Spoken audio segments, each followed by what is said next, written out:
Deep listening is an act of surrender. We risk being changed by what we hear.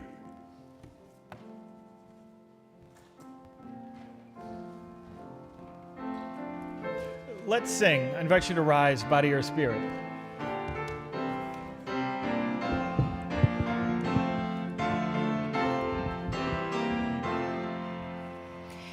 Give thanks for the rice and the crawfish to eat, for satsumas and shrimp and the break in the heat, for the sun and the dew and the sweet sugar cane, for the rose and the song and the harvest again.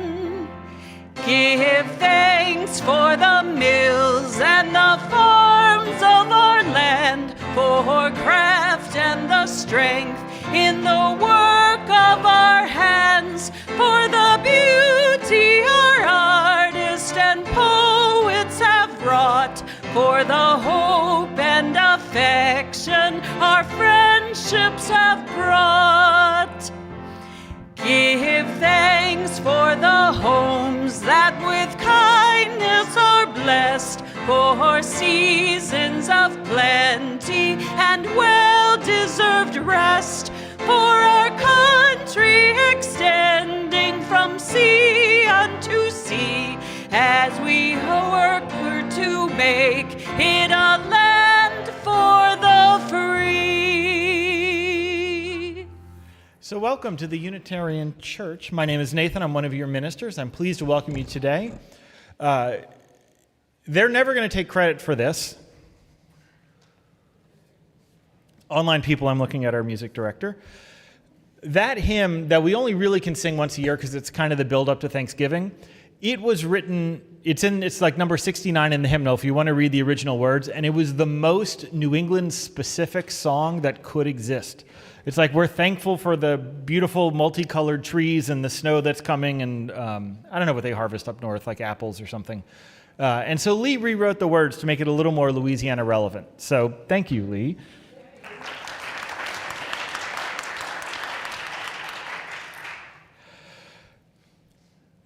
Few things that are going on today. After this service, we have an affiliation with the Interfaith Federation, and every year we buy gifts for some kids in need that are affiliated with the Interfaith Federation. There will be a table set up with a sign-up sheet after that. This church is a little too generous, and those go pretty quickly. So if you want to buy one of these gifts, go grab it now.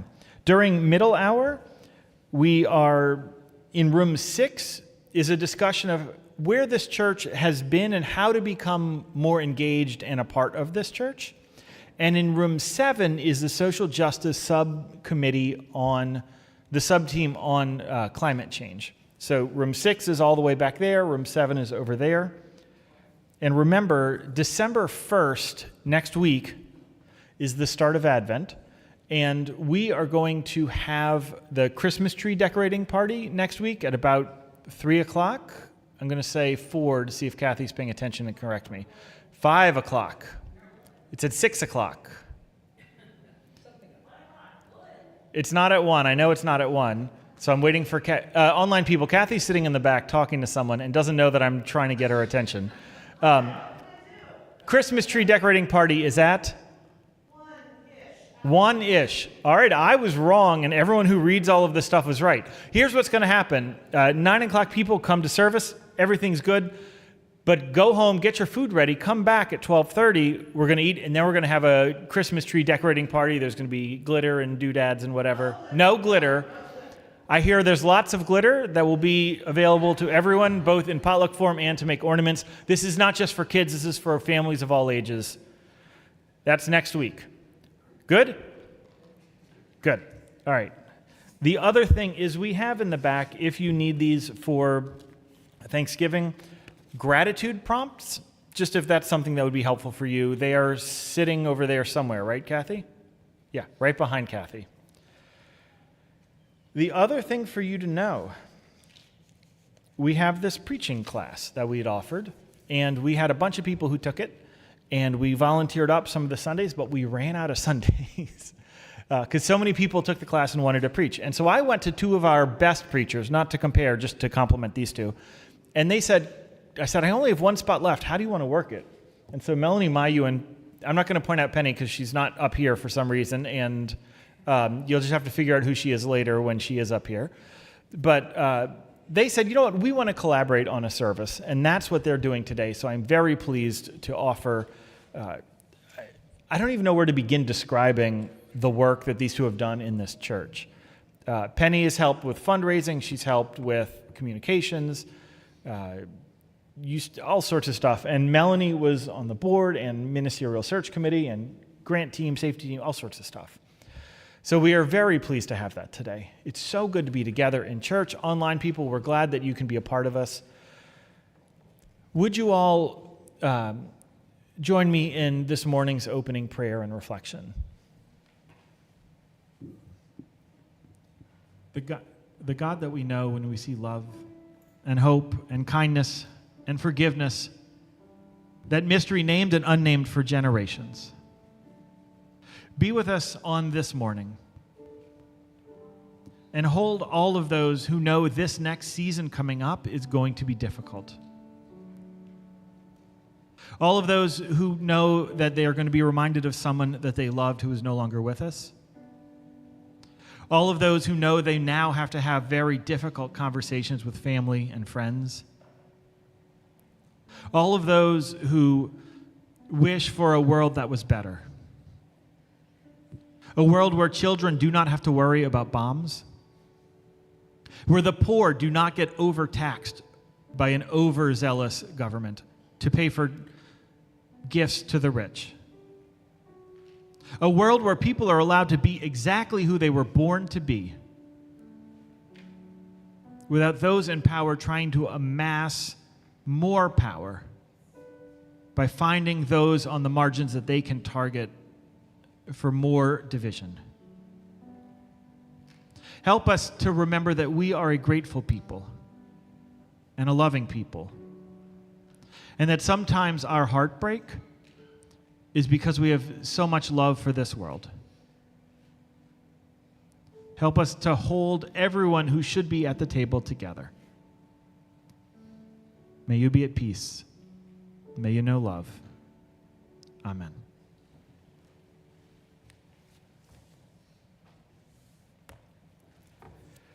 Today we have just one card to sign. It is for someone who grew up in this church. This is a good one. Beth McWilliams recently married Justin Verdon, and we are going to send them a congratulations. If Beth and Justin, you're watching this, congratulations. They got married, so we'll have a card for them. This ritual we have is open to everybody, visitor and member alike. Online, type whatever your stone is right into the chat. Those in person will invite you to think about whatever you're carrying today and come forward either along the west or the east wall. Take a stone and place it in the chalice bowl, and maybe share that thing you're carrying with the congregation, or just let it go. We invite those who wish now to come forward as we place stones.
And we say together, with hope to make this a better world, we light this flame.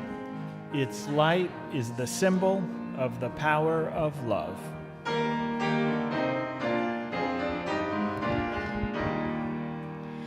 From all that dwell below the skies, let songs of hope and faith arise. Let peace, goodwill on earth be sung, through every land, by every tongue.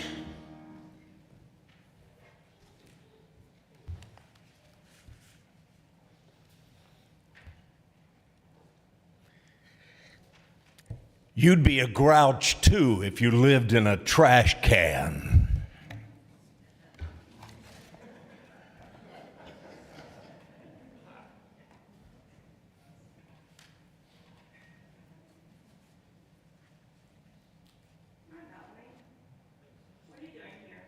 I'm about to preach. But you're not the preacher. No, I'm not a preacher, not even a priestess for that matter. Just a member of the church. Just a member. So just any old body can join the church and get up here and pontificate? No, it's not like that. We don't pontificate. And besides, I trained. You trained. What? Can you hear me now? No. Can you hear me? Oh, the mic just went out. Okay. That's all right. We've got another one. This is live theater. All right. Okay, now Yeah. got it. All right. Where were we? I was not pontificating. You're not pontificating. I am not. I trained. We trained. Don't you remember? Reverend Nathan trained us. We call ourselves the Preacher Pact. Are you okay? I'm fine, Melanie. It's coming back to me now. November's hard, you know. You said we trained. Would you call that training? What was it, 7 nights? 6, I think. I don't know. That seems very careless. Training people for only 6 nights, even if it was 7, then releasing them on this unsuspecting congregation. Isn't that dangerous? I thought it was brilliant. I can't Let get me out of this help thing. you here. All right, now I'm going to be grumpy. I got it right down here. There we go. Okay, finally.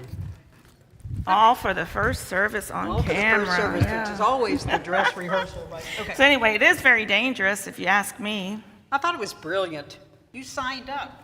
We're in this together. Did you forget? I don't know. I have trouble with all this. I hate this. Hate what? This! The congregation? Not the congregation, but that look on their faces. That greedy, give me the gratitude look. What? They expect us to be grateful, to talk about gratitude. Muchas gracias for whatever. But I am grateful. Aren't you grateful? Right here, right now, right this minute. Yes, it's Thanksgiving week. This is my favorite holiday of the year. Good food, families, I get to bake. My baby's sister and her wife are coming, and we're going to watch the premiere of one of her Hallmark movies. If the weather is nice, we'll eat outside and pretend we're in Italy. Oh boy. Why are you so grumpy about Thanksgiving? Grumpy? Yeah, you definitely put on the grumpy pants this morning. I didn't put them on. They leapt out of the closet and stuck to me like a staticky sweater. There's just so much. I mean, especially after the election, so much to be grumpy about. And I'm not the only one. We have several grumpy grouches in the congregation. You know, I can name a few if you want me to. There's... No, stop. That's not nice. But being grumpy is not a bad thing. They say that some of the most successful people are grumps. Jeff Bezos and Steve Jobs. Well, he's a dead grump, but he counts. And there's Elon. Not really interested in grumpy billionaires. Not just them. Actors like Hugh Grant. He's super famous for being the difficult grump. Curmudgeonist, curmudgeon around. And this isn't just Google talking, it's science. They have studies about successful grumps. Don't you mean angry people? I've heard about how angry people rise to the tops. All jerks, if you ask me. Google grumpy. That makes me grumpy too, because they conflate grumpiness and anger. So what are you trying to tell me? That we should all jump on your grumpy, angry wagon if we want to succeed? Not really. Don't listen to me. I'm just out of sorts because I'm supposed to be grateful. Post a gratitude a day or some such nonsense. Why, when everything's going to hell in a handbasket?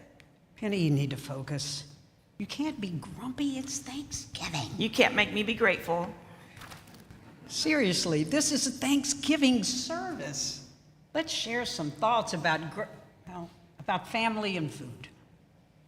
Oh, how about we sit down? Oh, about how we sit down around a table of plenty that's going to go to waste? Tiptoeing around conversations with family because we're so divided? All to celebrate a genocidal holiday? Yeah, this is great. I'm so grateful for this great holiday. Focus, I'm serious. I understand what you mean, but focus on what is yours. Mine? There's always terrible things going on around us, imperfections, shortcomings, injustice. But we'll all go mad if we can't celebrate what we do have. I'm not really in the mood to celebrate. This year's different. Thanksgiving and Christmas won't be the same. My family's not the same. This is the first year we won't celebrate all together on the family farm. The farm was our anchor. And now without it, I feel like we're adrift in a sea of awkward, what do we do for the holiday? Oh, I didn't know. I'm sorry. So what are you going to do? I'm not going to the farm. That's what I'm not going to do. It just makes me so Grumpy? yeah, but also angry. Can we sit down a bit and figure out what to tell them? You sit down. I'll sit down when you sit down. Oh, geez. I think now the congregation is going to be very generous.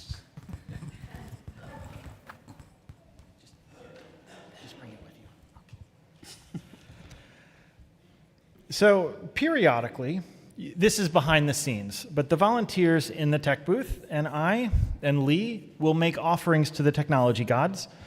And sometimes those offerings are well received. You know, I mean, like batteries or, I don't know, other such, just batteries mostly. Anyway, sometimes they're well received and sometimes the gods are not happy. So I'm glad you're working with the wireless mics and we're going to have I'm pointing to the microphone behind you two. We're going to have a talk later. So, this morning's offering, years ago, I used to pull some foolishness where I promised you if you pledged a whole bunch of money or you gave a lot of money in the offering that LSU and the Saints would win. And clearly I've lost my magic on that, and so I've stopped that altogether. Instead, I'm going to do two things. One is I am going to name two members of this church for their generosity, not necessarily about money. I noticed when I pulled up today that Marla and Tim Elsey and Dottie Kelly were not parked in our parking lot along with me to make space for people who needed space to park. Don't park over here. They don't like it when we park there. Just wanted to name that because a bunch of people show up for middle hour and then stay for 11:30. So thank you for those who parked elsewhere. And the second thing is this whole month, I guess the month ends today. This is it. At the end of this month, we're going to switch. But this month, we are sharing the offering with Louisiana Trans Advocates. This is an organization that incredibly needs our support right now, like immeasurably, because the ways that this state and this country have promised to punish or to just even remove medical care from trans people is staggering. And this church should be and has been standing on the side of people being who they are. So I'll ask you to give very generously, as this morning's offering will be split half with us, half with Louisiana Trans Advocates. I ask you to give very generously as this morning's offering is gratefully given and received.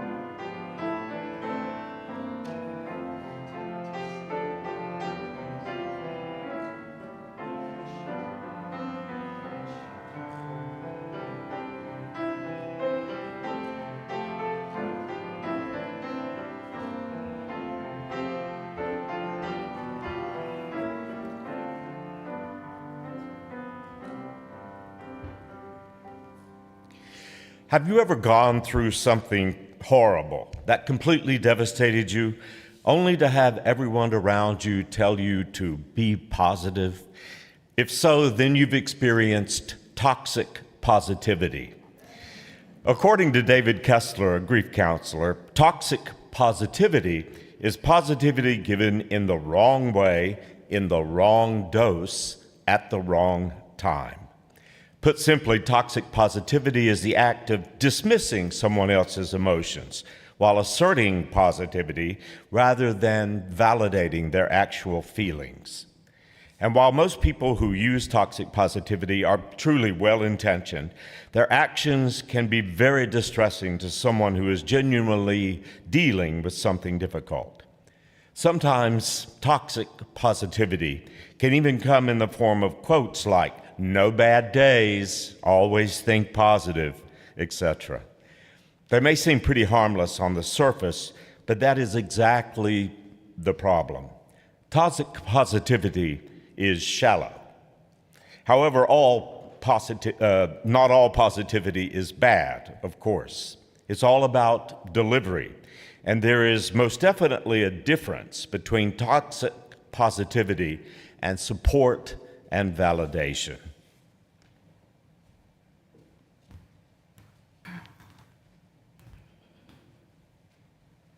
So I take it you hate Thanksgiving.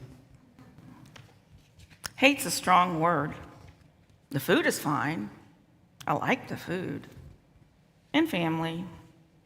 I just hate, I don't like that I'm expected to be grateful just because. This year, I'm not really feeling it. How is it supposed to be natural and real when they tell you, you just have to be grateful? It's toxic positivity at its worst. I'm not sure I follow. You get stuck in traffic. Just be grateful you have a car. You wreck your car in the traffic. Just be grateful you're not hurt. You get hurt. Just be grateful it's not serious. You get seriously hurt. Just be grateful you're not dead. You die. Just what? I don't know, I'm dead. But the grateful Nazis would probably tell my people, just be grateful she went quickly. Didn't experience pain. I experienced gut-wrenching pain. Just be grateful the suffering is over. Stop, I get it. It's not always easy to be grateful. They tell you, you better be grateful for that because there's a lesson in it. Enough. Fine. You know, it's hard to be around you when you're like this. Like what? Like Oscar the Grouch. What am I supposed to do? Pretend I'm happy? Grateful? Smile to make you comfortable? I didn't mean that. Then I don't understand what you're asking me to do. Stay home until I can change my attitude? Okay, you're right. That's not fair. But can I have a moment to explain what I like about Thanksgiving? Sure, go ahead. And what it means to me? Okay. I love Thanksgiving. It was one of my mother's favorite holidays because it was a time when family gatherings was possible because before the hectic and complicated days of Christmas. We held a family Thanksgiving the November after her death, knowing that being together on this day was the best way to honor her and to begin to heal. And as a baker, I love it because it's baking season and a time when baked goods dress up a bit. Cranberries and maple added to apple pie, chocolate appears in pecan pie, fancy and indulgent cakes. To me, Thanksgiving is a tangible symbol of what happens when we choose to be led by love. There are differently held beliefs in my family that could easily divide us, but instead we delight in our gatherings. So in addition to the food and a chance to bake myself into oblivion, I love Thanksgiving because it stands as a deep reminder that choosing love does indeed overcome that which divides. That's beautiful, Melanie. I remember feeling like that too. But when your family falls apart, it's hard to get back there. It's hard to stay thankful. Something's obviously bothering you. As a friend, I don't need you to pretend you're okay when you're not. So tell me what's going on. If you want to talk about what's going on, I'd be happy to listen. But I'm in a mood. I'm grumpy, sad, a little angry. I don't mind. What about them? They'll listen to a story. Okay.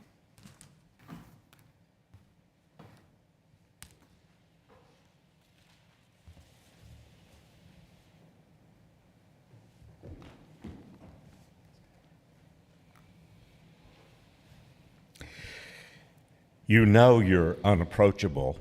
Just as well, you want to be left alone. They can shut up already with their look on the bright side, and where's that smile? You don't want to hear it. You see her coming. You focus your eyes on your foot, kicking clumps of clay on the edge of the green grass. Go away, go away, go away, your body says as you sit quietly, toes kicking clay. She plops down next to you anyway, breathless from the monkey bars. Hey, you answer with a shrug. Do you want to play with me? You press your lips together and in and shake your head left to right to left to right. Okay, you just look like you were lonely here and might need a playmate. Left, right, left, right, left, right, kicking clay into the green grass. I get it. She won't shut up. I feel this way sometimes. Does she? You look at her, but you can never really tell by looking because the outside doesn't always look like the inside. For a long time, she just sits. She starts digging her toes into the clay. And your feet and her feet begin a coordinated clay to grass effort. And you can't help but giggle when her overzealous foot misfires and kicks the clay backwards into her lap. You sure don't want to seesaw with me? She asks, wiping the clay and the dust from her shorts. It's my favorite, up and down and up and down. If we go really fast, our bellies turn over and we can feel everything flipping around inside. You hold the edge of the bench, feet flat beneath you, and nod yes. And you feel better already.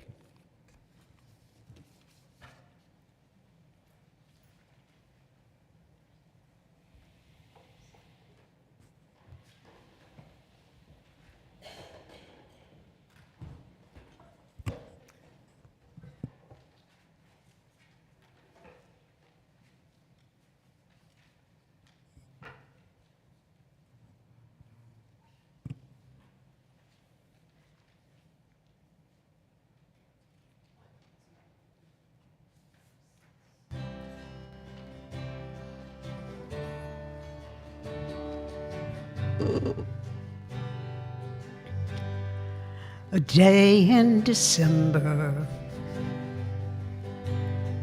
the sun on my face, in the middle of motion, one quiet place at the center of strangers, a meeting of souls, an embrace that is treasured wherever I go. When I struggle in shadow, there are voices that come, whisper so low, oh, you know you're a fortunate one. So I gather my blessings from the light and the dark and welcome them into my grateful heart.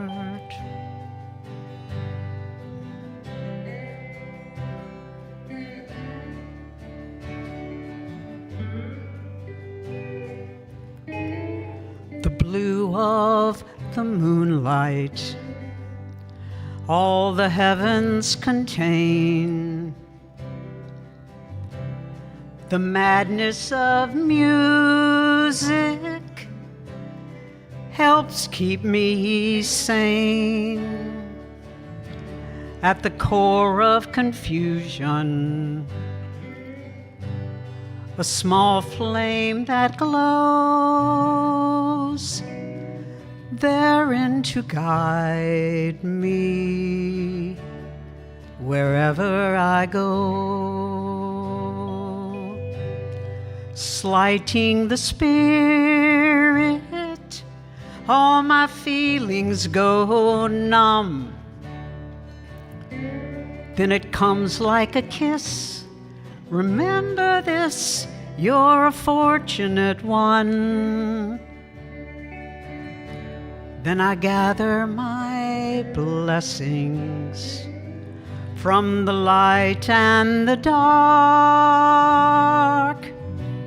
and ask them to stay in my grateful heart.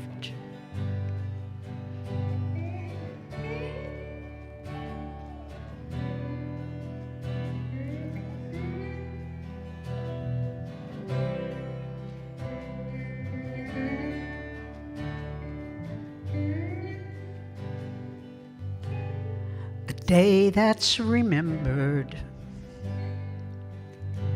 in a small sacred space, walking towards balance, praying for grace.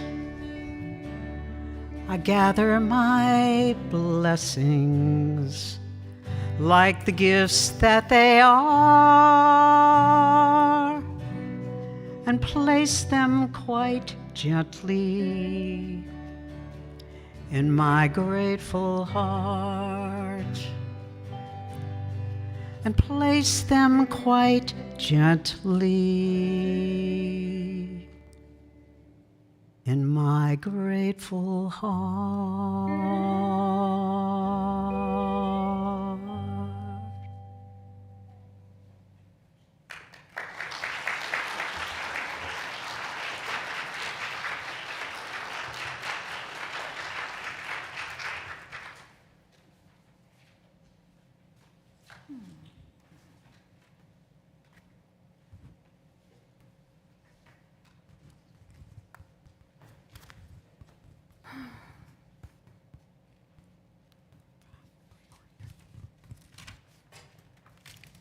Thanks for trusting me with your story, Penny. Thanks for listening, Melanie. I already feel better. We should talk a little bit about this holiday, don't you think? I don't know. The history of this holiday has been preached and explored from this pulpit on many occasions. I don't think we need to tell them again, do we? I mean, you already understand Thanksgiving, the Thanksgiving story as a chapter from the tomes of white supremacy, right? Most of us know that the rosy depiction of a friendly feast between pilgrims and tribesmen is skewed, if not absolutely false. I think we get it. But if we focus on the food, family, Some of us can't get the taste of deception out of our mouths. With every bite of turkey and cranberry, we taste lies and blood. but can we celebrate family time without honoring or celebrating the Thanksgiving myth? Can't we? Can we? Did you know that for about half a century, Native American tribes have observed this as a national day of mourning? I think we can focus and come together for our own reasons too, not for the pilgrims. And maybe we can use some of our time together to acknowledge the struggles of Native Americans of our country. How? Through our prayers around the table, by speaking it, by not wearing blinders. I always struggled with history in college. It sucks the joy right out of the room.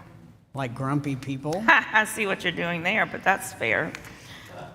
What can we do to reconcile all the thoughts and feelings around this holiday? To reconcile our history and our family traditions? Well, like you said, name it. Don't perpetuate the lie. If you pray over a turkey, name the sin, don't praise the pilgrim. There's this quote I like from a Native American. His name is Sean Sherman, and he's the author of the Sioux Chef's Indigenous Kitchen. The thing is, we do not need the poisonous Pilgrims and Indians narrative. We don't need the illusion of past unity to actually unite people today. Instead, we can focus simply on values that apply to everyone: togetherness, generosity, and gratitude. And we can make the day about what everybody wants to talk and think about anyway: the food. People may not realize it, but what every person in this country shares, and the very history of this nation, has been in front of us the whole time. Most of our Thanksgiving recipes are made with indigenous foods: turkey, corn, beans, pumpkins, maple, wild rice, and the like. We should embrace this. See? It's okay to celebrate this time with family. Maybe for you, you don't have to deal with a belligerent relative who picks political fights over the turkey. You don't know that. In fact, here's a fun fact. I didn't always love Thanksgiving. In fact, I dreaded it. Really? Why? Tell me more. That's kind of personal. If you want, you can tell me why they sing. Please rise in body or spirit as we sing our next hymn, We Shall Come Together. This is really hard to do this. How shall we become together? We shall come together singing. How shall we come together? We shall come together now. How shall we hold the suffering? We shall hold the suffering singing. How shall we hold the suffering? We shall hold the suffering now. How shall we teach the children? We shall teach the children singing. How shall we teach the children? We shall teach the children now. How shall we rise above it? We shall rise above it singing. How shall we rise above it? We shall rise above it now.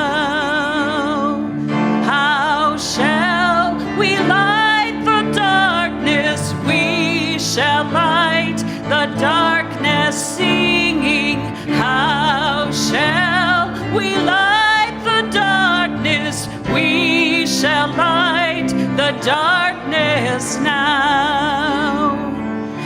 How shall we come together? We shall come together singing. How shall we come together? We shall come together now.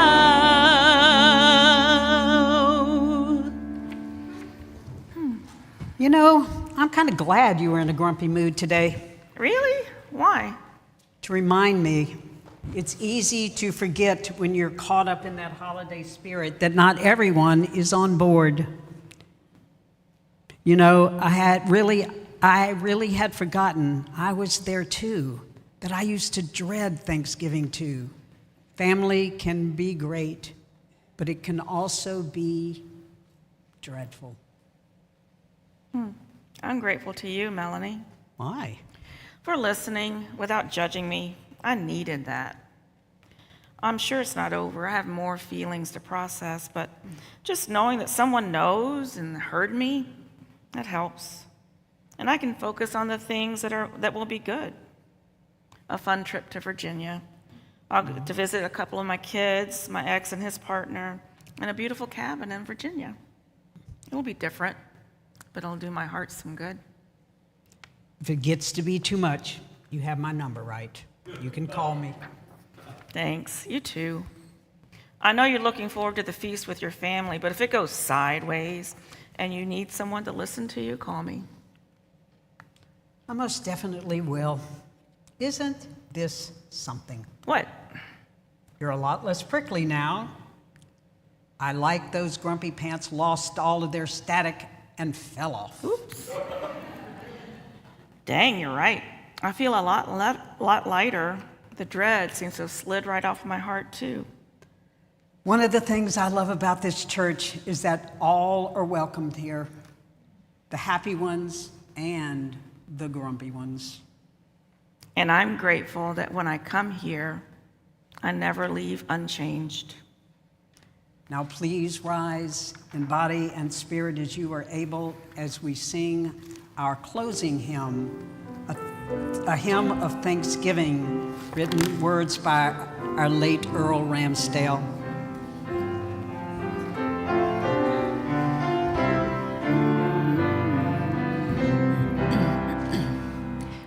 We gather together to be with each other, to celebrate personal joys we have known, the cares that concern us, the pain we hide inside us, to share with those who love us as one of their own.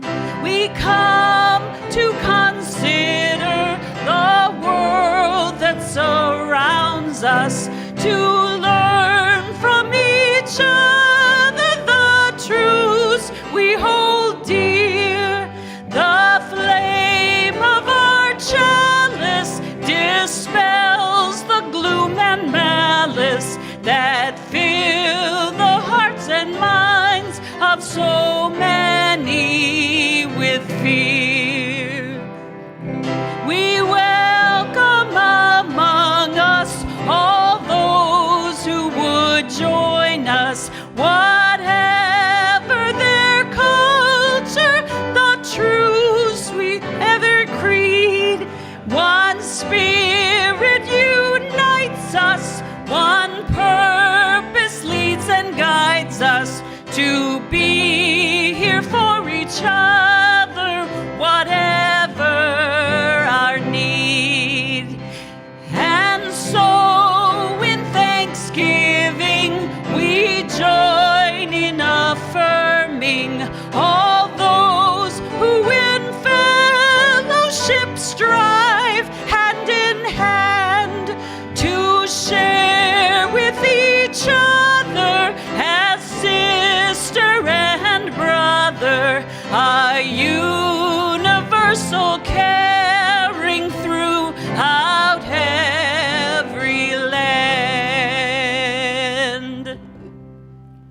When the story is done, we must return to our skin, our own worldview, and notice how we have been changed by our visit.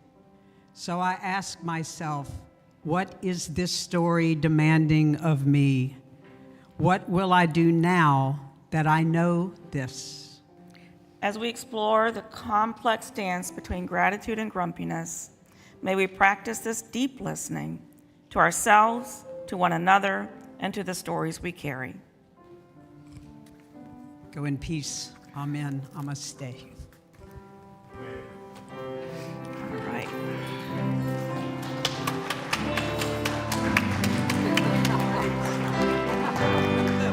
Oh my gosh, it was so hard to hold.